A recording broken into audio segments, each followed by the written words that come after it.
Chapter 6. The Cowardly Lion. All this time Dorothy and her companions had been walking through the thick woods. The road was still paved with yellow brick, but these were much covered by dried branches and dead leaves from the trees, and the walking was not at all good. There were few birds in that part of the forest. Birds love the open country where there is plenty of sunshine. But now and then there came a deep growl from some wild animal hidden among the trees. These sounds made a little girl's heart beat fast, for she did not know what made them. But Toto knew, and he walked close to Dorothy's side, and did not even bark in return. "How long will it be," the child asked of the Tin Woodman, "before we are out of the forest?" "I cannot tell," was the answer, "for I have never been to Emerald City. But my father went there once, when I was a boy, and he said it was a long journey through a dangerous country. Although nearer to the city where Oz dwells, the country is beautiful. But I am not afraid so long as I have my old can, and nothing can hurt the Scarecrow, while you bear upon your forehead the mark of the good witch's kiss, and that will protect you from harm." "But Toto," said the girl anxiously, what will protect him?" "We must protect him ourselves, if he is in danger," replied the Tin Woodman. Just as he spoke there came from the forest a terrible roar, and the next moment a great lion bounded into the road. With one blow of his paw he sent the Scarecrow spinning over and over to the edge of the road, and then he struck at the Tin Woodman with his sharp claws. But to the lion's surprise he could make no impression on the tin, although the woodman fell over in the road and lay still. Little Toto, now that he had an enemy to face, ran barking toward the lion, and the great beast had opened his mouth to bite the dog, when Dorothy, fearing Toto would be killed and heedless of danger, rushed forward and slapped the lion upon his nose as hard as she could, while she cried out, "Don't you dare to bite Toto! You ought to be ashamed of yourself. A big beast like you bite a poor little dog." "I didn't bite him," said the lion, as he rubbed his nose with his paw where Dorothy had hit it.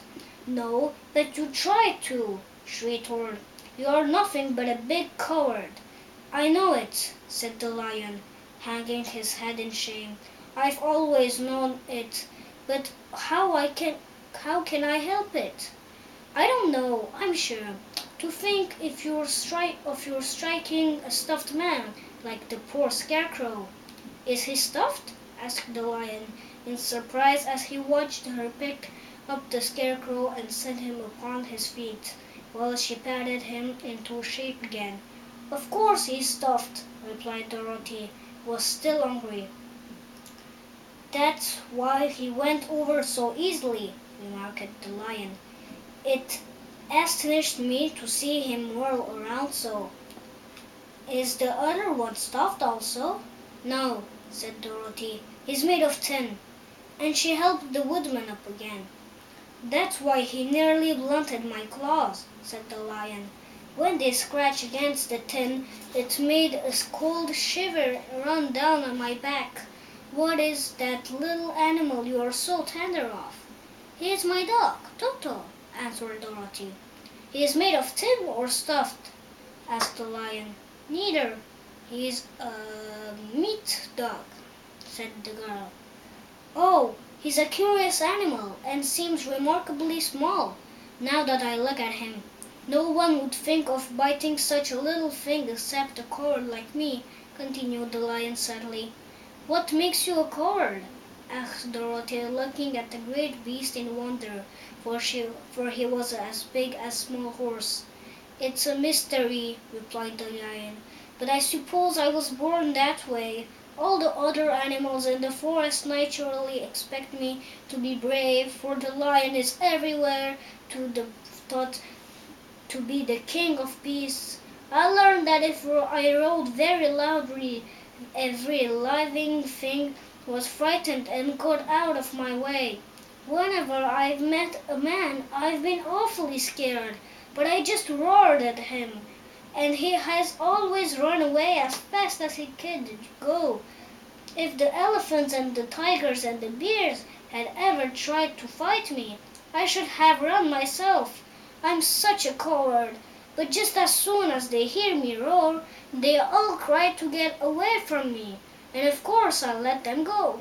But that isn't right. The king of beasts shouldn't be a coward, said the scarecrow. I know it, returned the lion, wiping a tear from his eyes with the tip of his tail.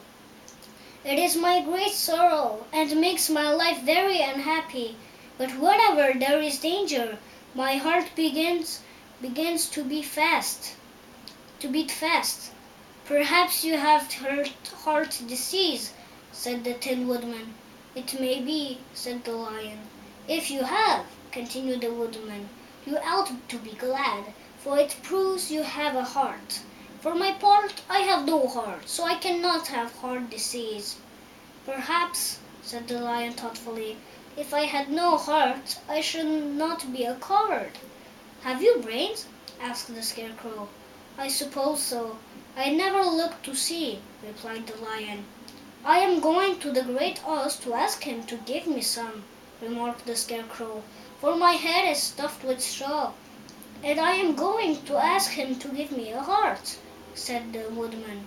And I am going to ask me to send Toto and me back to Kansas, added Dorothy. Do you think Oz could give me courage? Asked the Cowardly Lion. Just as easily as he could give me brains, said the Scarecrow. Or give me a heart, said the Tin Woodman. Or send me back to Kansas, said Dorothy. Then, if you don't mind, I'll go with you, said the Lion, for my life is simply unbearable without a bit of courage. You will be very welcome, answered Dorothy, for you will help to keep away the other wild beasts. It seems to me they must be more cowardly than you are if they allow you to scare them so easily. They really are, said the Lion, but that doesn't make me any braver, and as long as I know myself to be a coward, I shall be unhappy. So once more the little company set off the journey, the Lion walking with stately strides at Dorothy's side. Toto did not approve this new comrade at first, for he could not forget how nearly he had been crushed between the lion's great jaws. But after a time he became more at ease, and presently Toto and the Cowardly Lion had grown to be good friends. During the rest of that day there was no other adventure to mar the peace of their journey. Once, indeed, the Tin Woodman stepped upon a beetle that was crawling along the road, and killed the poor little thing. This made the Tin Woodman very unhappy, for he was always careful not to hurt any living creature, and as he walked along, he wept several tears of sorrow and regret. These tears ran slowly down his face and over the hinge of his jaw, and there they rusted.